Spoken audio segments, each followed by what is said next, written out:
మరి నీకు బాబు? పర్లేదులే. ఆ దేవుడే ఇస్తాడులే నీకు. ఏమిస్తాడో ఏంటో. ఒకసారి అడిగి చూడరా, ఆ దేవుడే నీ దగ్గరకు వస్తాడేమో. ఏంటో వచ్చేది నా దగ్గరికి. నేను అడిగింది తెచ్చావట్రా? రేయ్, కొబ్బరికాయలు తక్కువ తెచ్చావేంట్రా సొంట?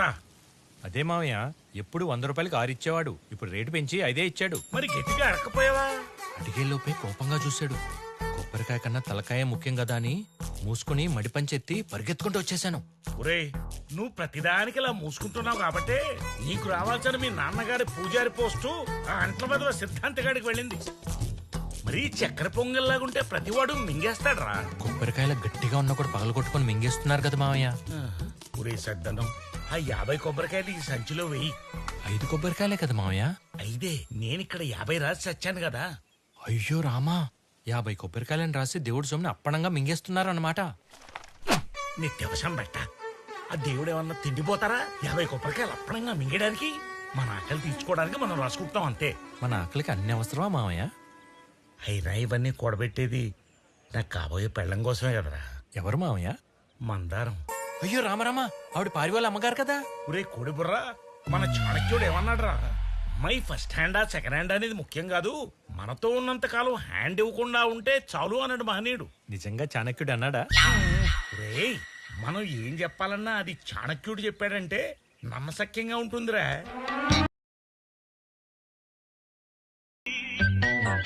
ఏంటి చూపు అటు మళ్ళింది?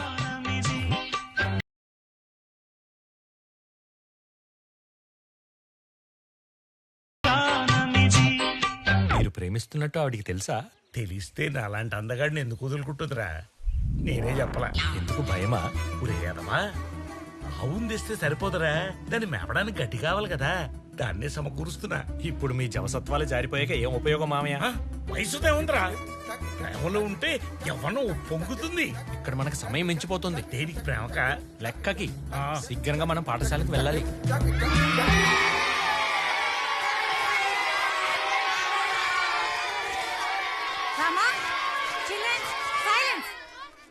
పిల్లలు ఇంతలా అరుస్తున్నారే, నీకు చిరాకు రావట్లేదా? అల్లరాపమని చెప్పొచ్చు కదా. పిల్లలు ఇప్పుడు కాకపోతే ఇంకెప్పుడు అల్లరి చేస్తారండి. పెద్ద అయిన తర్వాత వాళ్ళ మొక్కల్లో కూడా మీ మొక్కలాగే చిరాకులు చిట్లింపులు వచ్చేస్తాయి. అందుకే అవి చేయొద్దు ఈ చేయొద్దు అని చెప్పొద్దు. అస్సలు మందలించకపోతే గాడిదల్లా తయారవుతారు. వీళ్ళు గాడిదలు కాదండి, దేవుళ్ళు. అందుకే పెద్దలు పిల్లల్లో దేవుడు ఉంటాడు అంటారు. సార్, ఈ దేవుడు నన్ను గిల్లుతుంది సార్. నువ్వు దేవుడివే కదా, నువ్వు గిల్లే. దేవుడు దేవుడు గిల్లుకుంటే మధ్యలో నేనేం చేయనమ్మా. దేవుడా.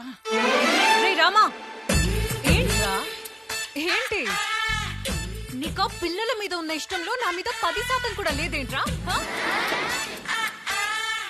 నీకు ఎన్నోసార్లు నేను ఐ లవ్ యూ చెప్పాను, నాకు ఒక్కసారైనా ఐ లవ్ యూ చెప్పావా? పరి నన్ను ఎప్పుడు లేపుకెళ్తావు? కొంచెం బరువు తగ్గవే ప్రయత్నిస్తాను. అమ్మో, రామగడు జోకేశాడు. ఇంటి నుంచి ఎప్పుడు లేపుకెళ్తావు? అసలు నువ్వు మగాడివేనా? ఆ మాటలేంటే పరి, చిన్నప్పుడు నేను స్కూల్లో పురుష శౌచాలయానికి వెళ్ళేవాడిని కదా, ఆ సండే ఏమేంటి? మగాడు అంటే ఆడు పోసుకోవడం కాదు, ఎదుటోడితో పోయించాలి. మరి రోజు మన స్కూల్ పిల్లలకి దగ్గరుండి పోయిస్తున్నాడు కదా మా వెధవా. వెతవన్నారు వెతవా. తప్పు పరి, నన్ను అలా అనుకో. నీ తండ్రి స్థానంలో ఉండాల్సిన వాడిని కొద్దిలో మిస్ అయిపోయింది. చూడు, పెన్షన్ తీసుకునే వయసు వస్తున్నా మా అమ్మని ప్రేమిస్తున్నా. మరి నువ్వెందుకు ప్రేమించావు? నేను మీ అమ్మని ఎలా ప్రేమిస్తాను? వీడి జోకులు తట్టుకోలేకపోతున్నాను రా బాబు. నిన్ను ప్రేమించినందుకు ఏదో ఒక రోజు నేను లేపుకెళ్ళిపోతా. అయ్యో తప్పు పారి, మన పెద్ద పూజారి గారు అబ్బాయి భట్టాచారితో నేను నిశ్చితార్థం అయింది కదా. అది మా నాన్న ఊరేసుకుని చస్తా అంటే తలోంచి రింగులో వేలు పెట్టా. నా మీద నీకు మాత్రమే అధికారం ఉంది. ఈ అప్రచుడికి పడి అంగవస్త్రం మీద అధికారం ఉండదు. ఎవడైనా లాక్కుపోతే గొడవెందుకని శివశివ అని వదిలేస్తాడు. అంతేనా? నన్ను ఎవరైనా లాగేసుకుంటే వదిలేస్తావా? నేను నీ అంగవస్త్రం ఒక్కటేనా?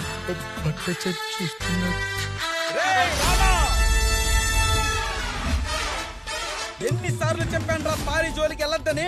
నిశ్చితార్థం జరిగితే సగం పెళ్లి అయిపోయినట్టే. ఇప్పుడు నేను పారికి సగం మొగుందిరా. వీళ్ళ అమ్మకి పూర్తిగా పెళ్ళైతేనే నేను మొగుళ్ళగా ఫీల్ అవుతున్నాను రా. సారంగి, రామా రే సారంగి, చూడ్రా, గంగిరెద్దులో ఉన్నాడు. ఈ బుడతలకి భయపడతాడు. ఏంట్రా ఇది? ఉడతా రాయ్. ఒసే పారి, ఎంత పిరికొన్ని ఎలా ప్రేమించావే అవ్వ. ఎలా ప్రేమించానో నీ ముందు చేసి చూపించాను అనుకో, కుళ్ళు కుంచేస్తావు. అంత దూరం వెళ్ళిపోయావు పారి. లేదు, అంత దగ్గరికి వెళ్ళాను. పారి ఎంతకు తెగించావే రాయే. ఒరే రామా నీ సంగతి తెలుస్తా. రాయే పారి. రామా, నాకెవ్వరితో పెళ్ళైనా సరే నేను నీ దగ్గరికి వచ్చేస్తా. I love you. దీనమ్మకి దీని పోలికలు రాలేదేంట్రా? ఒరే రామా, పిల్లలకి మరీ అంత చనువు ఇవ్వకూడదురా. ఎంతైనా మనం మొన్న అక్కడ చేసొచ్చాను. నమస్కారం సార్. ఎందుకు భయపడతావు? ప్రతిసారి అలా జరగదు. లోన బయట లోన బయట లోన అన్ని ఆటలు దేవాలకి పంతులు కొడుకు పేకాడ చేత పొడేస్తున్నాడు. ఏ పంతులు కొడుకు పేక ఆడకూడదు రాజ్యాంగంలో ఉందా?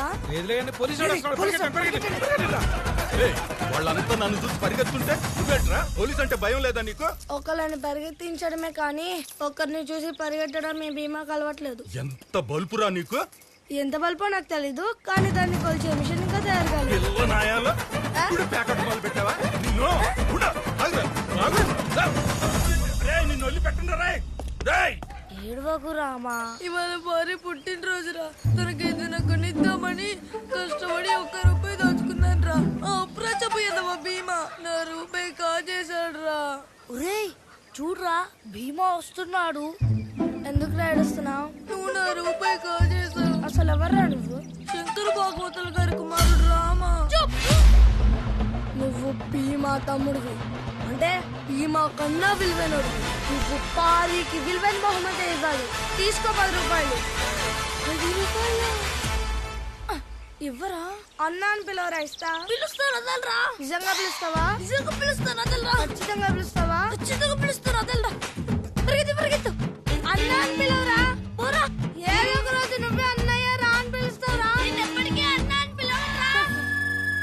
నాకు ఒక పెప్పర్మెంట్ కొనిపెట్టు రామా. ముందు పారికి గాజులు కొన్నాం రా. నాకు ఒక డజన్ గాజులు ఇవ్వండి. రేయ్, నువ్వు అక్కడ నన్ను తోసేసి ఇక్కడికి వచ్చి గాజులు కొంటున్నావా?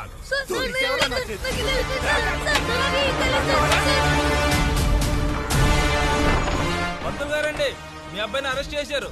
సార్ స్టేషన్ కి రమ్మంటున్నారు. ఏం చేసి చచ్చావురా భీమా? రామాకి ఏమన్నా అయితే నిన్ను చంపేస్తారా? రామా, అయ్యా అయ్యా నన్ను క్షమించండి అయ్యా. తప్పు చేసింది రామా కాదయ్యా, భీమా.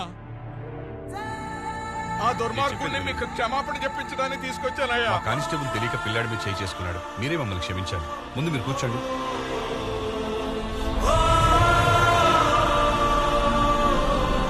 ఎవర్రా నిన్ను కొట్టింది? ఇవాళ నాకు ఎప్పుడు సమస్యలే. వంట నాకు ఇష్టం లేదు. వెళ్ళిపో.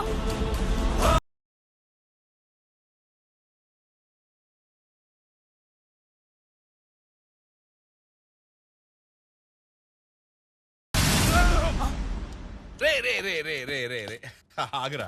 చూడండి, రాక్షసుడండి వీడు. నా కడుపుని చెడగొట్టాడు. ఏ పాపం చేస్తే ఆ దేవుడు నాకు ఈ శాపం ఇచ్చాడు. దేవుడు మీకు ఇచ్చింది శాపం కాదు సార్, వరం. వరమా? అవును సార్. రామాకి ఆచారం తెలుసు, మాధవ సేవ చేస్తాడు.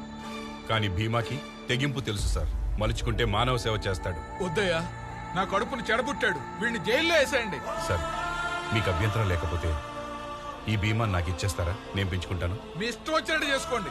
ఈ రోజే వాడికి పిండం పెట్టేస్తాను. నాకున్నది ఒక్కడే కొడుకు. రామా, నువ్వు చచ్చిపోయినట్టేరా.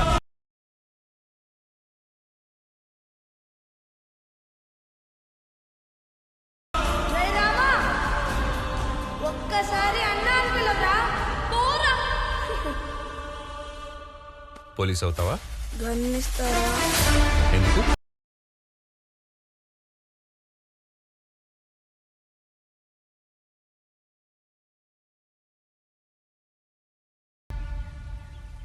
ఏమైందిరా? కళ్ళ ముందు వాడు లేకపోయినా వాడి జ్ఞాపకాలు శాపాలుగా వెంటాడుతున్నాయి. ఈ జన్మలో ఏ తప్పు చేసినో తెలియదు, కానీ ఈ జన్మలో భీమాకు తమ్ముడిగా పుట్టాను.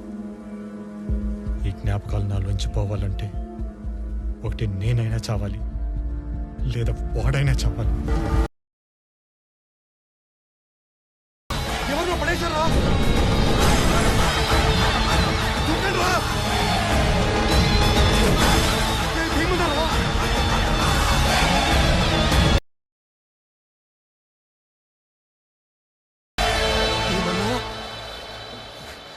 భీమన్నా